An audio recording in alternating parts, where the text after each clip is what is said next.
Vamos nos colocar de pé e abrir a palavra de Deus no Evangelho de João, no capítulo 1. Se você tiver a Bíblia nas suas mãos, por favor, acompanhe essa leitura, João capítulo 1, a partir do verso 1. E se você não a tiver, você pode acompanhar aí na projeção em ambos os lados da plataforma. Então vamos ler juntos João capítulo 1, do verso 1 em diante. Diz assim a palavra do Senhor: no princípio era o Verbo, e o Verbo estava com Deus, e o Verbo era Deus. Ele estava no princípio com Deus. Todas as coisas foram feitas por intermédio dele, e sem ele nada do que foi feito se fez. A vida estava nele, e a vida era a luz dos homens. A luz resplandece nas trevas, e as trevas não prevaleceram contra ela. Houve um homem, enviado por Deus, cujo nome era João. Este veio como testemunha para que testificasse a respeito da luz, a fim de todos virem a crer por intermédio dele. Ele não era a luz, mas veio para que testificasse da luz, a saber, a verdadeira luz que, vinda ao mundo, ilumina a todo homem. O Verbo estava no mundo, o mundo foi feito por intermédio dele, mas o mundo não o conheceu. Veio para o que era seu, e os seus não o receberam.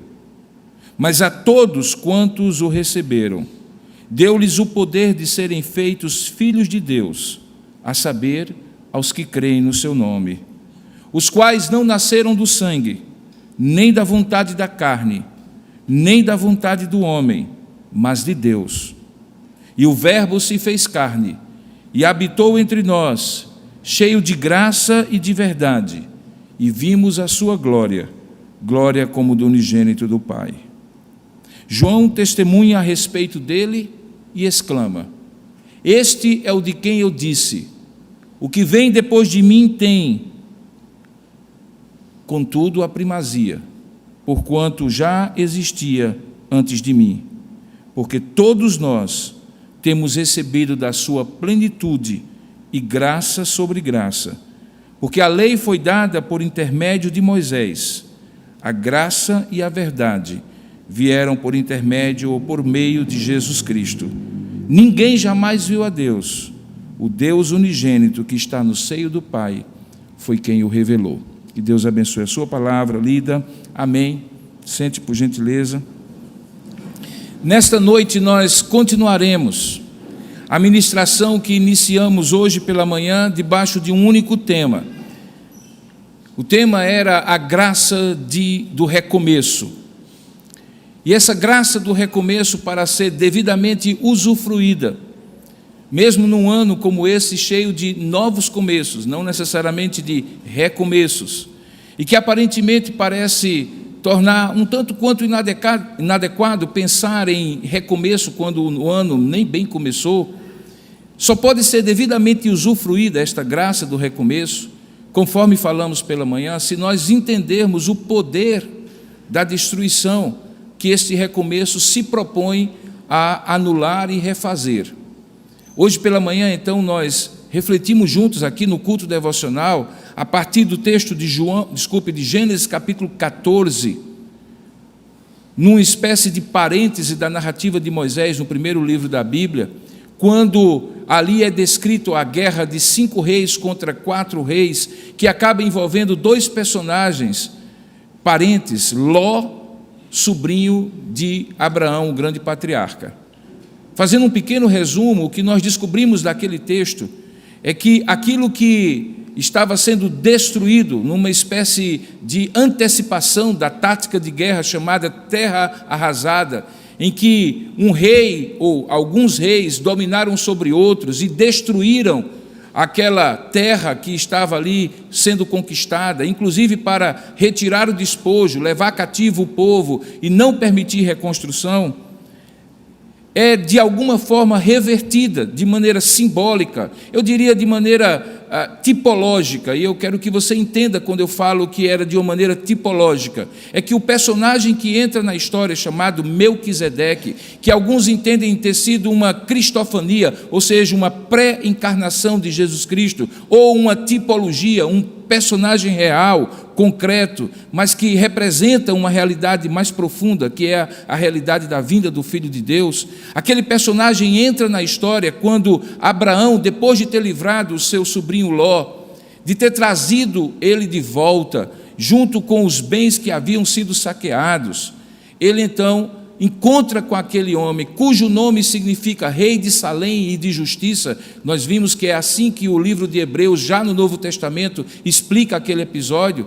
Ele entrega para aquele homem, para aquele ser misterioso, para aquele personagem que parece surgir do nada, de maneira tão misteriosa, o dízimo das suas primícias. Ele consagra a Deus de maneira graciosa e agradecida o livramento que havia recebido.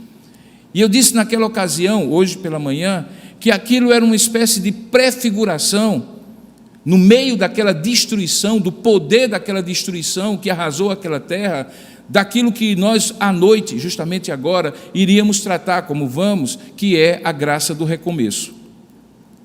Portanto, se você esteve pela manhã, ou se você entendeu esse breve resumo, que liga Gênesis, primeiro livro do Antigo Testamento, e João, o quarto evangelho, no início do Novo Testamento, talvez não pareça muito claro que conexão nós temos aqui, mas talvez você precisa puxar um fio condutor e, de vez, desconsiderar a falácia, o erro que muitos intérpretes da Bíblia fazem, de separar a Bíblia e dizer que no Antigo Testamento o que regia a relação do homem com Deus e de Deus com o homem era a lei, e que a graça só passou a reger a relação deste homem com Deus a partir do Novo Testamento. Esse é um equívoco muito comum, porque as pessoas parecem entender que cronologicamente a lei antecede a graça, mas de fato não é assim que nós lemos na Bíblia.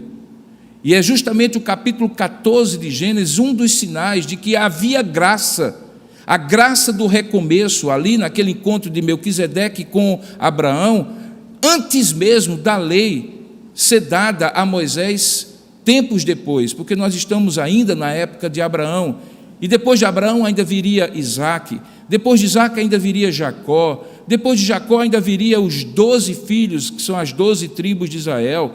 Ainda se passaria 430 anos para que essas tribos tivessem estado no Egito, e depois de uma série de pragas que livram aquele povo, eles ainda haverão de passar tempos para, durante 40 anos, chegar na terra prometida. E é ali naquele êxodo que a lei é dada. Então, mesmo antes, muito tempo, gerações antes da lei, nós já vemos resquícios, ou melhor, prenúncios da graça.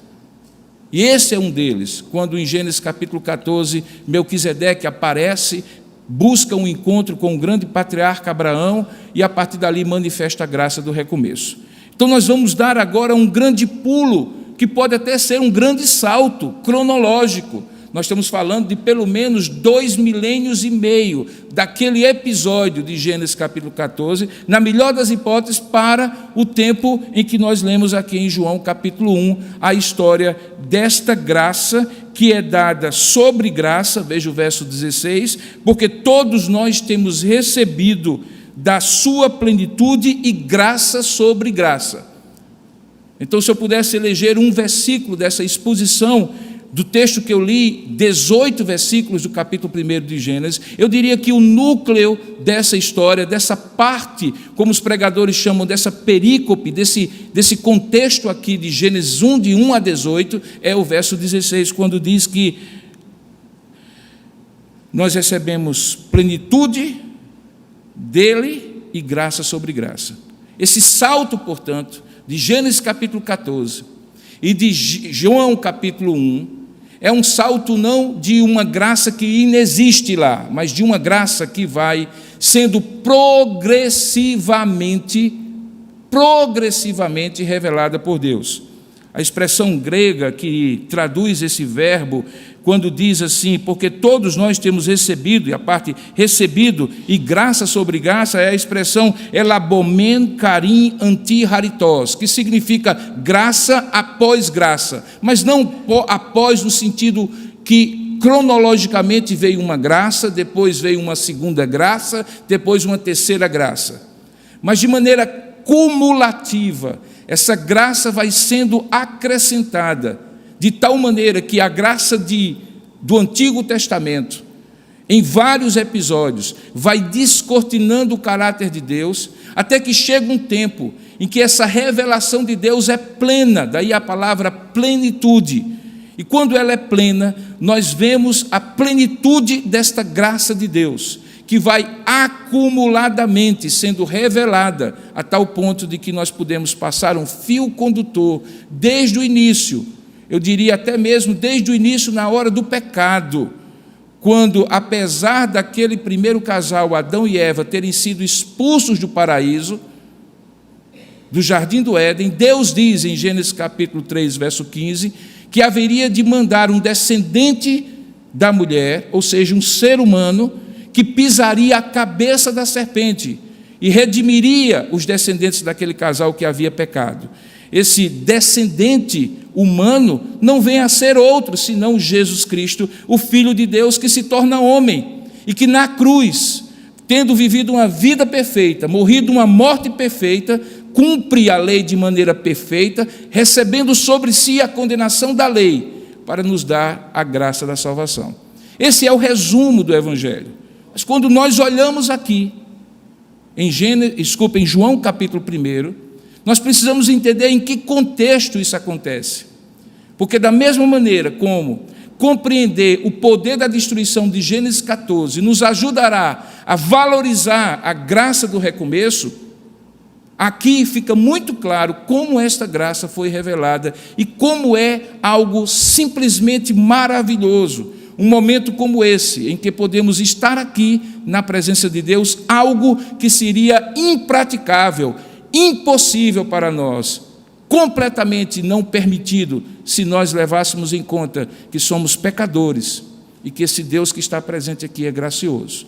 Então volte os seus olhos novamente para o texto, porque eu gostaria de expor aquilo que João, o evangelista, sim, porque esse evangelho de João é um evangelho que no capítulo 1 é narrado por João, irmão de Tiago, ambos filhos de Zebedeu, 2 dos 4 primeiros discípulos de Jesus, sobre um João, como você vê aqui, que não é outro senão o primo de Jesus, João Batista. E para que você não se confunda acerca de quem é o João que está falando aqui, volte os seus olhos e, por favor, entenda aquilo que João, o evangelista, está descrevendo. Veja que do versículo 1 ao versículo 5, é aquilo que nós consideramos, ou que os comentaristas consideram como o prólogo do Evangelho de João. O Evangelho de João é um evangelho não sinótico. O que é um evangelho sinótico? É aqueles outros 3, Mateus, Marcos e Lucas, porque eles se dedicam à narrativa ou a narrações quase cronológicas do que aconteceu com o nascimento até a morte e ressurreição de Jesus. Eles têm paralelos muito claros, eles narram milagres, eles narram histórias, eles narram encontros de Jesus com as pessoas e, eventualmente, no meio, algum conteúdo doutrinário, algum conteúdo de ensino de Jesus. Nós encontramos, por exemplo, em Mateus capítulo 5 em diante, Jesus reunindo as multidões e os seus discípulos e proferindo o sermão da montanha. Mas é João, aquele que é escrito como o último dos 4 evangelhos, que se dedica a um propósito, e fica muito claro quando você olha esse evangelho de João de maneira panorâmica. E o propósito é provar que o verbo de Deus, o logos, um termo tão conhecido na filosofia grega, na verdade não era uma simples emanação de Deus, não era simplesmente Deus se desprendendo da glória e aparecendo aos homens, mas na verdade era o próprio Filho de Deus se encarnando, assumindo plenamente a forma, e não somente a forma, mas a essência humana, ainda que sem pecado. João então se propõe a que todos que leiam o Evangelho de João entendam que, se no princípio era o Verbo, e o Verbo estava com Deus, e o Verbo era Deus, veja aí no verso 1, se ele estava no princípio com Deus, o que o tornava co-criador com o Pai e o Espírito Santo, se é verdade que todas as coisas foram feitas por intermédio dele, e sem ele nada do que foi feito, veja que afirmativas maravilhosas acerca de Jesus, que provam a sua divindade.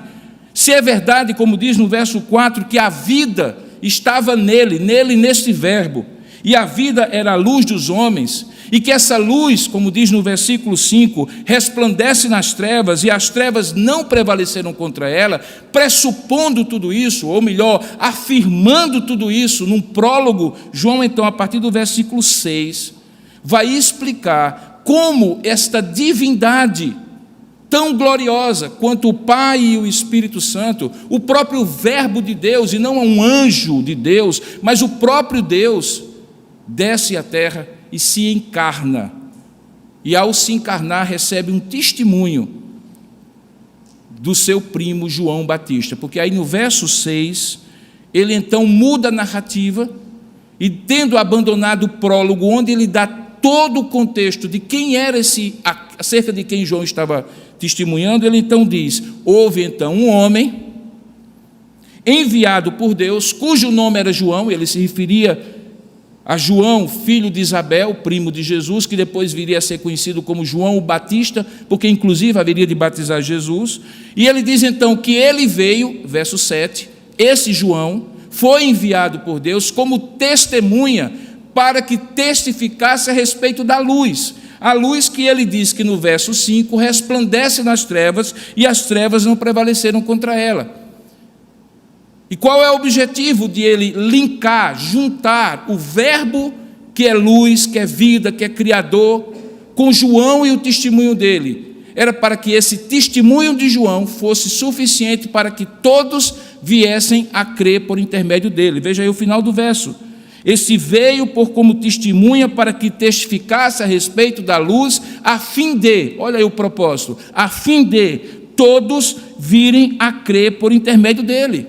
E para que não houvesse confusão de qual era o papel de um e o papel do outro, ele esclarece no versículo 7, quando ele diz assim: esse João não era luz. Depois, um pouquinho à frente, pessoas vão procurar João, que chega, obviamente, antes de Jesus, confundindo-o com o Messias que haveria de vir, com o próprio Deus, mas fica claro, pelas palavras de João o Batista e da narrativa de João o Evangelista, que este João não era luz, mas que ele tinha um papel, e o papel veio para que testificasse da luz. E então, usando essa temática da luz, ele esclarece, verso 9, a saber, a verdadeira luz que vindo ao mundo, ou que vinda ao mundo, ilumina todo homem.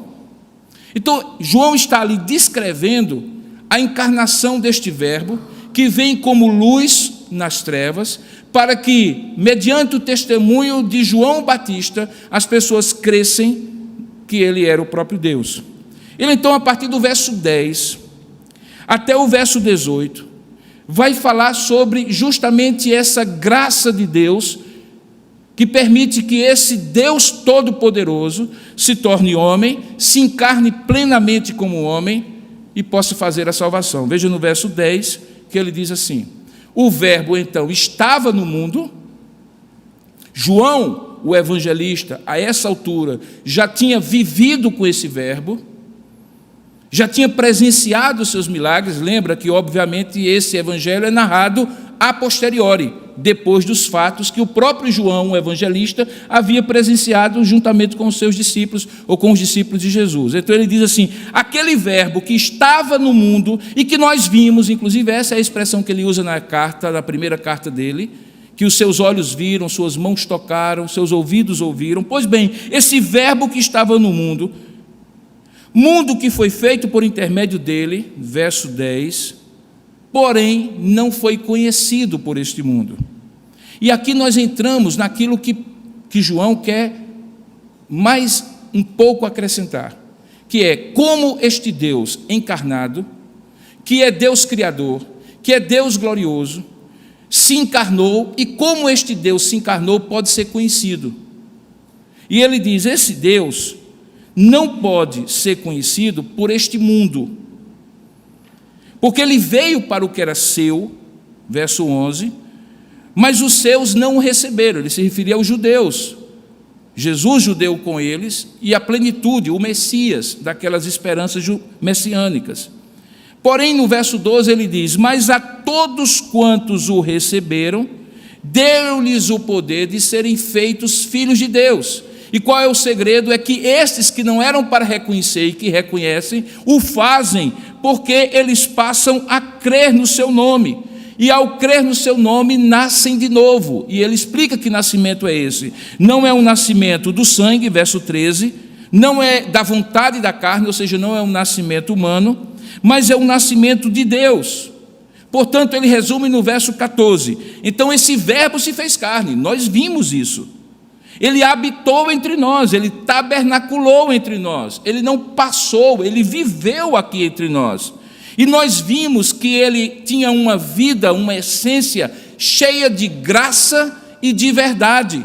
E isso nos permitiu ver a glória dele como do unigênito Pai. Então ele está dizendo que esse verbo encarnado, que é o próprio Jesus, esse Jesus esteve entre eles, conviveu com eles, e eles viram a sua glória, e era a glória de um Deus encarnado, mas um Deus glorioso, era o unigênito do Pai.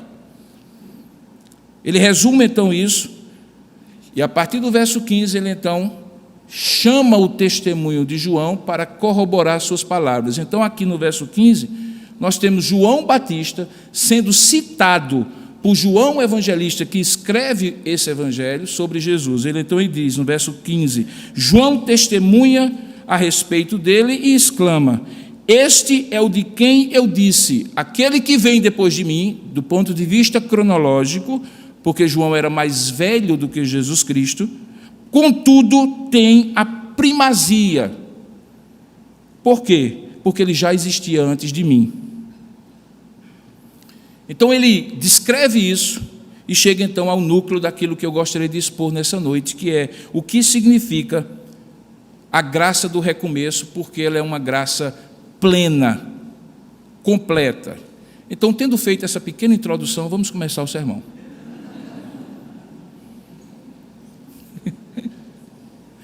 O versículo 16, então, resume da seguinte maneira: porque nós todos temos recebido da sua plenitude e graça sobre graça. O que significa essa expressão graça sobre graça? Eu já mencionei que é uma graça acumulada. É uma graça que vai sendo progressivamente revelada para ser progressivamente conhecida e progressivamente usufruída por aqueles que a receberam de maneira plena. Quem recebeu de maneira plena? A partir da revelação de Jesus Cristo, todos podem receber essa graça de maneira plena. Aqueles que conviveram com Ele e aqueles que também hoje convivem com o seu Espírito que habita em todo aquele que crê. Portanto, se refere àqueles discípulos e a nós como discípulos do Senhor. Mas o que significa isso? E para isso, então, se você puder manter a sua Bíblia aberta, você vai folheá-la comigo. Porque o que caracteriza o Evangelho de João é o fato de que, como ele não se preocupa tanto em narrar os episódios, mas em falar sobre determinados temas, então ele usa uma estrutura que você vê quando você tem a visão panorâmica do livro, muito curiosa, muito interessante. Ele, de alguma maneira, junta 7 sinais, ou 7 manifestações visíveis desta graça de Deus, caracterizada por 7 milagres que Jesus opera. E junto com cada um desses milagres, ele junta 7 expressões, que são aquelas expressões chamadas eu sou. Eu sou o pão da vida, eu sou a luz do mundo, eu sou a ressurreição, eu sou o bom pastor, eu sou a porta, eu sou... e assim por diante. Então a estrutura de João é 7 sinais, dos quais apenas um é descrito pelos outros evangelistas, que é a multiplicação dos pães. 6 deles só João descreve. E junto com esses 7 sinais, ele então demonstra 7 expressões do eu sou. Isso é importante porque se você for para o final do Evangelho de João, João diz isso explicitamente. Abra aí, por gentileza, a sua Bíblia, folheie aí, por favor, e o pessoal projete aí para facilitar com os que estão sem Bíblia, que nós estamos no final do capítulo de João, no versículo 20 do Evangelho de João, versículo 30 e 31, e João resume o que ele se pretendeu fazer, o que ele pretendeu fazer inspirado por Deus. Veja João capítulo 20, verso 30 e 31, em que são próprias palavras de João. Ele diz assim: na verdade, fez Jesus diante dos discípulos muitos outros sinais. Ele usa a palavra semeion, que em grego significa sinais. Ele diz assim, sinais como sinalizações, placas de trânsito, porque é assim que os milagres de Deus devem ser vistos, não como um fim em si mesmo, mas como algo que indica a divindade de Deus. Quando Jesus cura, quando Jesus ressuscita, quando Jesus multiplica pães, quando Jesus transforma água em vinho, tudo isso é para que as pessoas, vendo aqueles sinais, vejam ali uma grande seta indicando que era Jesus, o Verbo encarnado que havia feito e que precisava ser crido para ser salvador deles. Então ele diz, na verdade, fez Jesus diante dos discípulos muitos outros sinais que não estão escritos nesse livro. Veja que ele fez uma seleção inspirada por Deus para um propósito. O propósito era demonstrar que Jesus, como Verbo de Deus, tinha se encarnado e feito a salvação. Então ele pinça alguns sinais, inspirado e dirigido por Deus, e esses sinais são alguns de tantos outros que não estão escritos nesse livro. Estes, porém, aqueles que ele pensou, veja qual é o propósito, estes, porém, foram registrados para que creiais, ele está se referindo num discurso direto àqueles que estariam lendo, para que creiais que Jesus é o Cristo, o Filho de Deus, e para que crendo tenhais vida em seu nome. Portanto, o Evangelho de João é exatamente isso, um evangelho, é uma pregação, é uma sucessão de sinais e de expressões pensadas pela inspiração de Deus no coração daquele evangelista, daquele discípulo que inclusive era testemunha ocular de todos eles, pelos quais Deus queria que, ao ler esse evangelho, você e eu entendêssemos e viéssemos a crer que há vida no nome de Jesus, mas que essa vida é expressão de uma graça que há muito Deus estava manifestando e que agora, de maneira plena, ficou manifesto em Jesus Cristo. Voltando então para João capítulo 1, verso 16, esse é o tema, o mote, que explica todo o Evangelho como uma sucessão de sinais e de expressões para indicar que todos nós temos recebido da sua plenitude e graça sobre graça. Então, quando chega no capítulo 2, quando o primeiro sinal é feito, a transformação da água em vinho nas bodas de Caná da Galileia, algo que você já ouviu falar, ali estava sendo revelada a plenitude da graça de Deus, para que ficasse claro que este Deus transforma a substância de todas as coisas. Quando no capítulo 4, do verso 43 a 54, Jesus cura o filho de um oficial do rei, que estava doente em Cafarnaum, veja aí capítulo 4, verso 46 em diante. Esse milagre sinalizava, e no verso 54 ele diz que foi o segundo sinal, veja aí, foi este o segundo sinal que fez Jesus depois de vir da Judeia para a Galileia.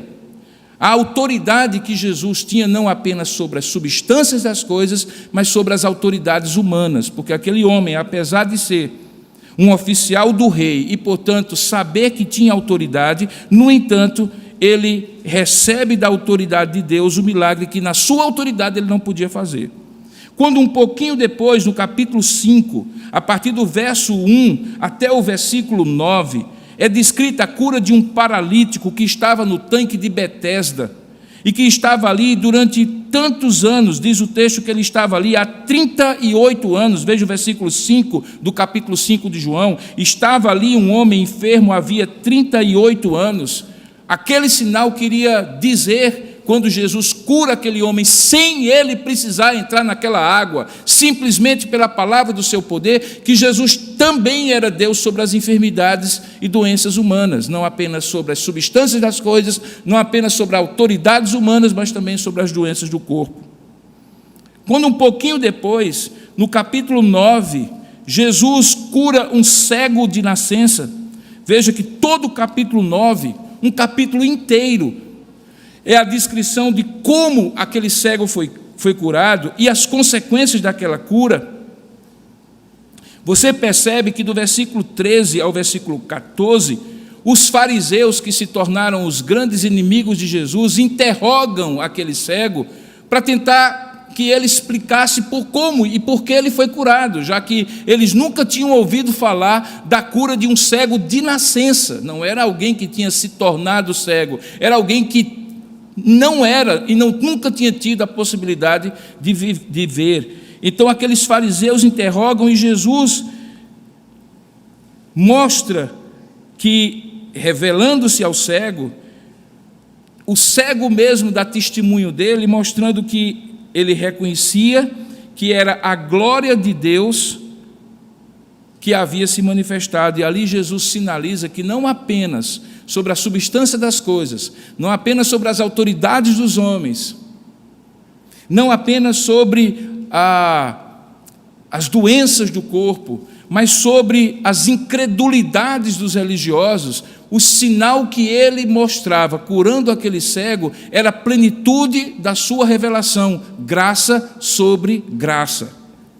Quando um pouquinho depois, no capítulo 11, Jesus ressuscita Lázaro, o seu amigo, irmão de Maria e de Marta, da aldeia de Betânia, um lugar onde Jesus visitava frequentemente, eram amigos íntimos, eram hospedeiros de Jesus quando Jesus precisava ir a Jerusalém, porque Betânia ficava juntinho de Jerusalém, era uma espécie de cidade dormitório nas grandes festas, quando Jerusalém ficava cheia de gente, mais do que João Pessoa no veraneio, e não havia lugar para todo mundo, o trânsito era terrível. Então Jesus se hospedava em Betânia, ia de manhãzinha cedo, passava o dia no templo ensinando e pregando, e ao final vinha para Betânia para repousar na casa de Maria, Marta e Lázaro. Jesus então encontra esse Lázaro morto já há 4 dias, e ali ele manifesta o seu sinal de cura, não, de ressurreição, para dizer que além de Jesus ser acima daqueles que, ou melhor, acima da substância das coisas, transformando água em vinho,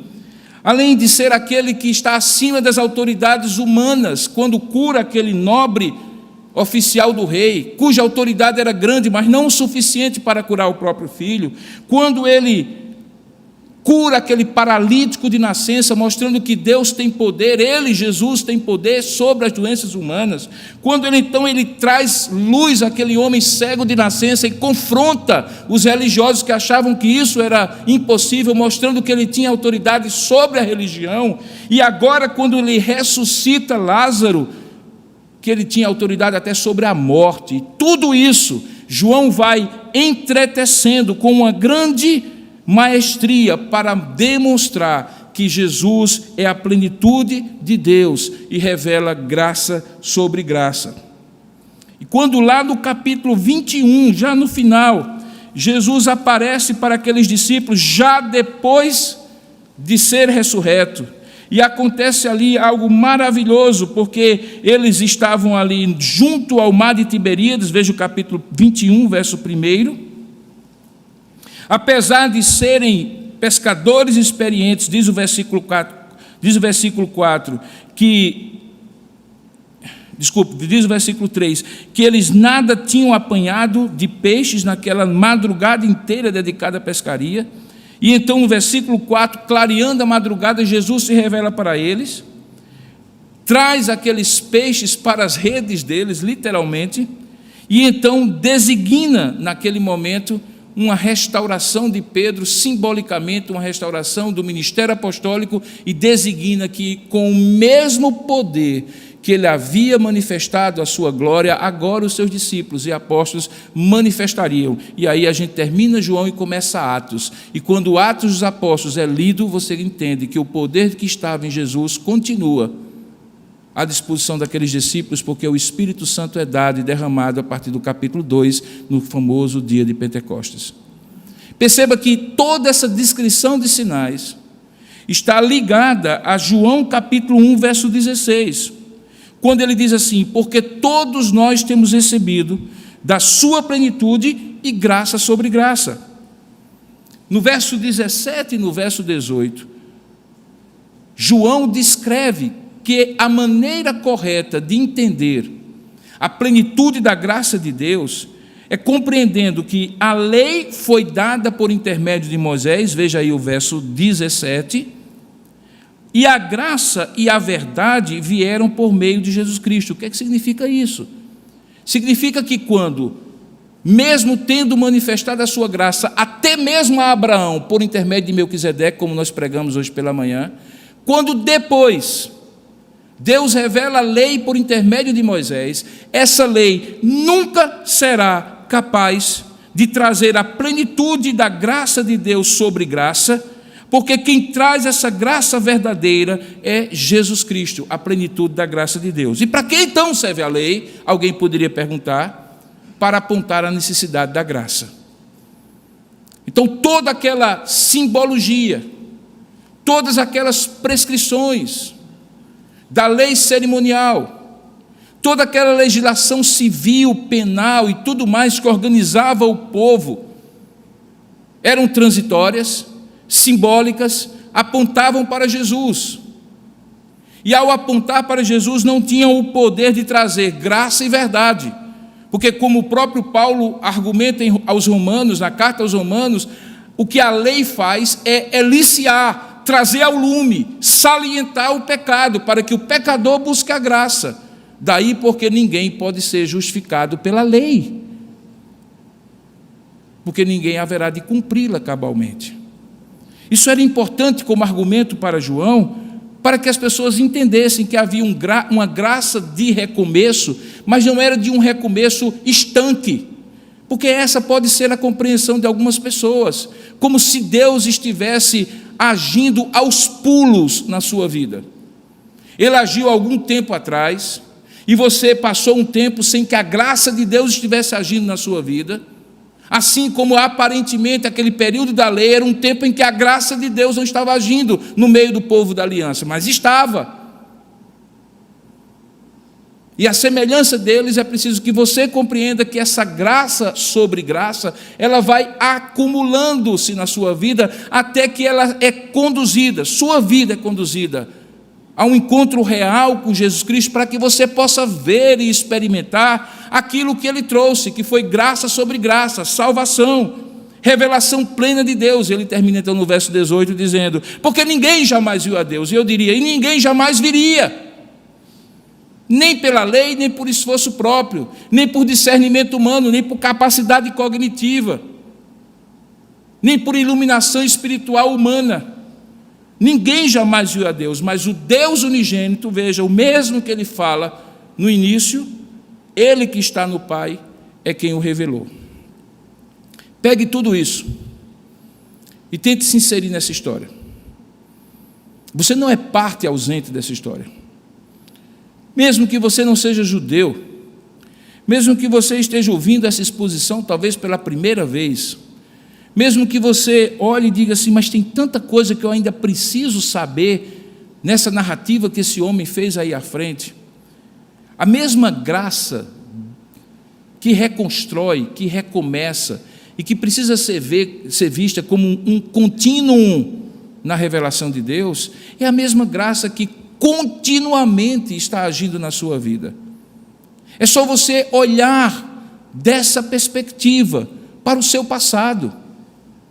Certamente houve momentos em que aparentemente não havia graça nenhuma na sua vida. Certamente houve momentos em que você esteve completamente ausente e distante de Deus, e aparentemente Deus não estava agindo na sua vida. Mas isso é engano, ledo engano. Deus está agindo sempre. Deus está presente sempre. Deus está, como a gente diz aqui na nossa região, atalhando de um lado do outro, conduzindo a sua vida com fios invisíveis da providência. da revelação dele, que você não percebe no momento, perceberá depois, quando você, de maneira retrospectiva, olhar e disser assim: ah, então, não foi por acaso que eu nasci naquela família, não foi por acaso que eu tive aquela infância, não foi por acaso que eu tive aquela formação, não foi por acaso que eu tive aqueles problemas, não foi por acaso que eu tive isso e isso, mas Deus conduziu todas as coisas, para que hoje, ao ser apresentado a Jesus, eu possa compreender que havia graça sobre graça, mantendo a minha vida, fazendo o livramento, sustentando a minha existência, quando eu nem reconhecia que Deus é Deus. Para chegar agora, nesse momento em que você é apresentado a Jesus, e então, ao ser apresentado a Jesus, pela graça de Deus, você diz assim: foi graça sobre graça. Eu fazia parte desta graça, deste povo, quando eu ainda nem sabia que o era, quando eu ainda nem compreendia essas verdades. Deus me perseguiu com atos graciosos de amor, preservou a minha vida, em alguns momentos até deixou que eu passasse pelo vale da sombra da morte, mas esteve comigo. Assim como em outros momentos, nos pastos verdejantes, nas águas tranquilas, Ele também me colocou.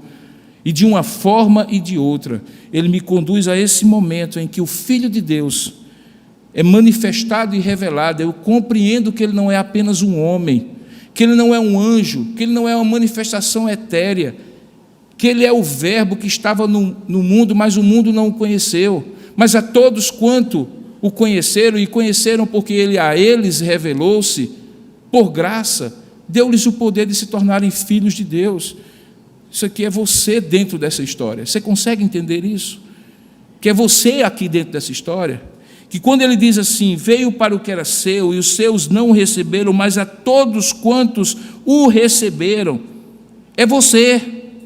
Ele deu-lhes o poder, é você, de se tornarem, é você, filho de Deus, a saber, ao que crê no seu nome. É você que está nessa história. Seu nome não está aqui, mas a graça de Deus já tinha lhe incluído desde sempre, e Deus havia manifestado, da mesma maneira como manifestou essa graça em vários momentos de alianças que foram refeitas e desfeitas, aparentemente caducaram, da verdade não caducaram. Das muitas vezes que você foi e voltou, Deus preservou a sua fidelidade graciosa para que você estivesse aqui. Que implicações nós temos disso? Elas são óbvias. Se esse Deus é tão gracioso para construir essa minha história e inserir a minha história na grande história da salvação, então eu posso confiar que essa história inserida não será retirada, jamais. Que eu faço parte de um capítulo aqui, dentro dessa história, que o meu nome está escrito neste livro, e que uma vez escrito, jamais será apagado, porque é Deus que escreve, e aquilo que Deus escreve, o homem não apaga, aquilo que Deus inclui, o homem não exclui. Você está nessa história, e ela termina de maneira gloriosa. E essa glória de Deus é a mesma que você começa a ver no dia a dia, quando ele diz assim: e vimos a sua glória, glória como do unigênito do Pai, se refere à revelação de Jesus Cristo, sem dúvida alguma, aos que presenciaram, conviveram com ele e podiam testemunhar. Mas você também pode testemunhar, porque essa mesma glória está presente na vida de todos aqueles que creem pela ministração do Espírito Santo que habita neles. Essa mesma glória é possível de se ver agora na sua vida, como foi possível de se ver na vida de João, de Tiago, de Pedro, de André, de todos os seus discípulos. E você então se torna testemunha dessa glória, assim como eles. Isso causa para nós uma certeza, uma confiança, não apenas uma esperança solta, uma expectativa, quem sabe, não. A esperança cristã é fundamentada na confiança do presente, que por sua vez é lastreada em toda essa história da salvação, na qual você foi incluído, e não será excluído. Eu consigo ver isso na minha vida, meus irmãos. Quando eu conheci Jesus aos 15 anos de idade, hoje eu estou com 54, então faz um bocado de tempo, não ficava muito claro nos primeiros dias. Eu achava que a minha história com Jesus tinha começado ali. Mas a minha história com Jesus, ou melhor dizendo, a história de Jesus comigo, antecedia até mesmo aos meus pais. Deus havia conduzido os pais dos pais deles, e eu não sabia disso. Talvez você nem saiba. A sua história não precisa ser igual à minha, mas se você começar a colocar esses óculos, essas lentes dessa graça do recomeço, você vai ver na sua história vários recomeços da manifestação da graça de Deus que anulam o poder da destruição, como nós falamos hoje pela manhã. É só abrir os olhos para ver, e Deus é quem revela isso para você, quando Ele coloca as lentes desta graça que está manifesta em Jesus. Nós estamos começando um ano. Como eu disse já algumas vezes aqui à igreja, no início de cada dia, diante de tantos planos, de tantas agendas, de tantos compromissos que todos nós vamos nos acumulando dia após dia, nós temos a eventual pretensão de dizer assim: hoje eu farei isso, farei aquilo e assim por diante. Mas, de fato, se formos honestos com a realidade, nós começamos um dia com uma agenda absolutamente aberta, porque nós não a controlamos. Então eu costumo orar assim: Senhor, eu não sei o que esse dia tem para mim. Eu não sei se Ele reserva vida ou morte, saúde ou doença. Eu não sei se Ele me reserva alegria ou tristeza. Eu só sei o seguinte: que esse dia não está longe do teu controle e tu controlas todas as coisas. Eu consagro a ti esse meu dia. Agora preste bem atenção, você está começando um ano. Para alguns, talvez segunda-feira, amanhã, já é o recomeço da rotina do ano. E você começando um ano, você deve se perguntar assim: onde eu posso ver a graça de Deus ao longo da minha história, que me conforte, me assegure, me dê confiança de ver a graça de Deus também nesse novo ano, e em cada dia desse ano, e em cada semana, quer me reserve alegria ou tristeza, saúde ou doença, vida ou morte.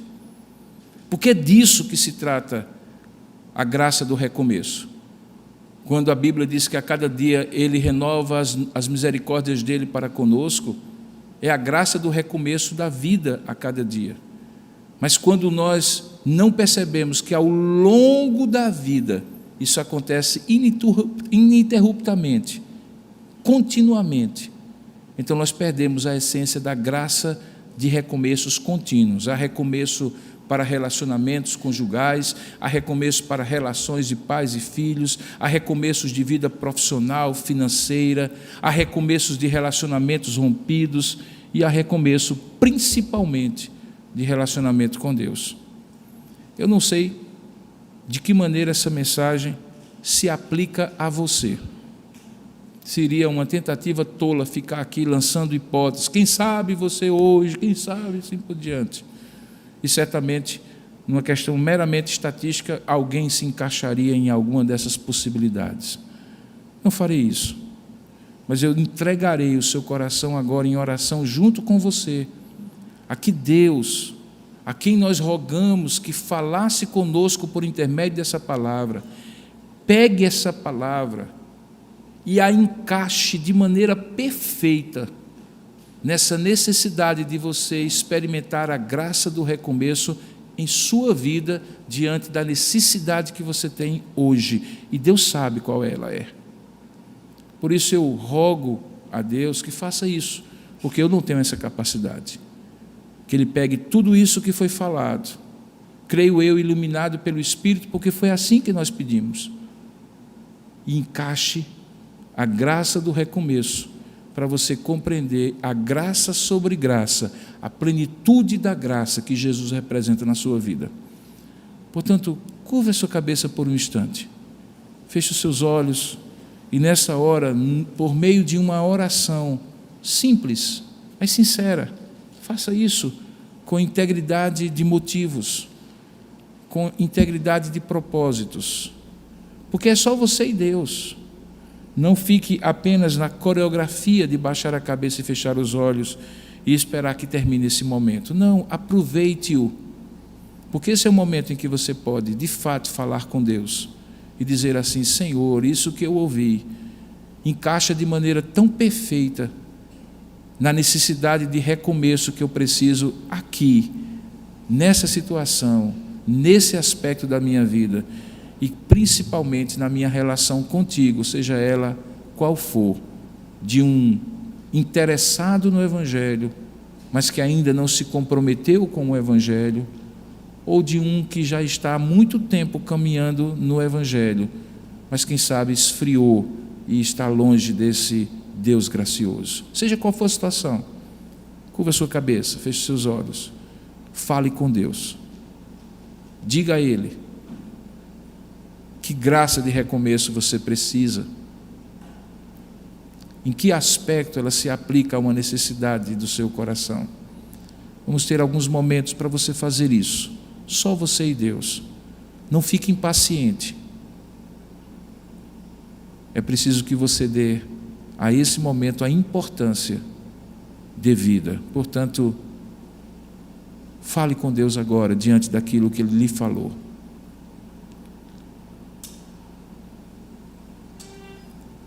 Senhor Deus e eterno Pai, Verbo de Deus, Espírito de Deus,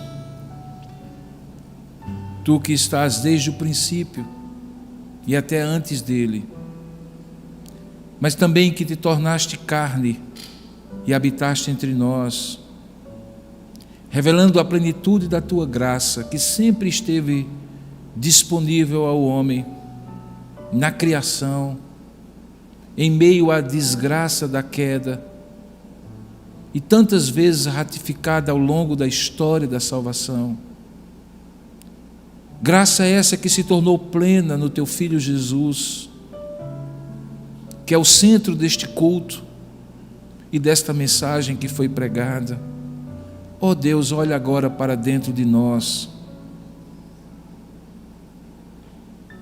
Nós confiamos, Senhor, que não tendo nos abandonado jamais em nenhum momento, mas tendo manifestado graça sobre graça em vários momentos da nossa história, assim como fizeste com o Teu povo, em meio ao poder da destruição do pecado e de tantas as suas manifestações. Nós confiamos, ó Pai, que mais graça ainda o Senhor tem para nos dar, quando nos faz ver a graça perfeita e plena que se encontra em Jesus Cristo.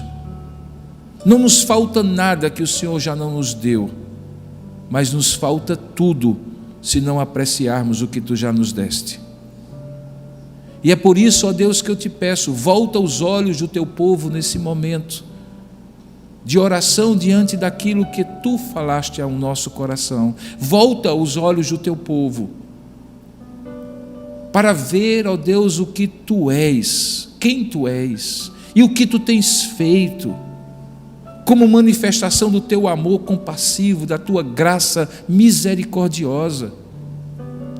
Nos faz ver os momentos em que o Senhor demonstrou o Teu cuidado para conosco, nos fazendo atentos, nos fazendo perceber que nessa grande história da salvação, nós também já tínhamos sido inseridos, que nós fazíamos parte desta narrativa, ainda que o nosso nome não estivesse neste livro material, humano, palpável, em tinta e papel, mas está no Teu livro, no livro eterno, que registra os sinais da Tua graça na vida dos homens. Ó Deus, nesse momento nós Te pedimos, diante de um ano que nós não temos a mínima ideia, na verdade não temos nem a mínima ideia do dia de amanhã, nós Te pedimos que o Senhor manifeste graça a nós, a graça de Jesus, não naquilo que o Senhor pode, não apenas naquilo que o Senhor pode nos dar, mas naquilo que podemos nos aprofundar em Ti para perceber esta graça em tudo, na própria relação nossa contigo, sem a qual nós seríamos os mais desgraçados dos homens, como há tantos hoje que não te reconhecem como Senhor e Salvador e por isso estão alheios da tua graça. Ó Deus, fala agora ao coração de cada filho e filha tua que ouviu a tua voz, para que seja percebida como esta graça pode se encaixar diretamente, da maneira mais perfeita e transformadora, para recomeços que precisam acontecer, em todos os sentidos, porque essa graça se aplica a toda a nossa vida. Ó Deus, fala e aplica, portanto, esta mensagem ao coração de cada um de nós que está aqui, a tantos outros que estão participando à distância. Nenhum de nós ouviu essa palavra à toa, Senhor, nem mesmo eu, quando falaste ao meu coração. Eu também preciso da graça do recomeço, junto com os meus irmãos e irmãs, e com tantos outros que o Senhor deseja alcançar, alguns dos quais talvez, Senhor, estejam aqui, usufruindo das franjas da graça, das bênçãos da graça, mas sem ter tido um encontro real com o Deus gracioso que é Jesus Cristo nosso Senhor. Rogamos que tu operes esta obra que é sobrenatural e que só tu podes fazer. Rogamos que o Senhor manifeste a tua graça e nós possamos dizer: e vimos a sua glória, glória como do unigênito do Pai. É assim que nós te oramos, em nome e para a glória de Jesus. Amém, Senhor.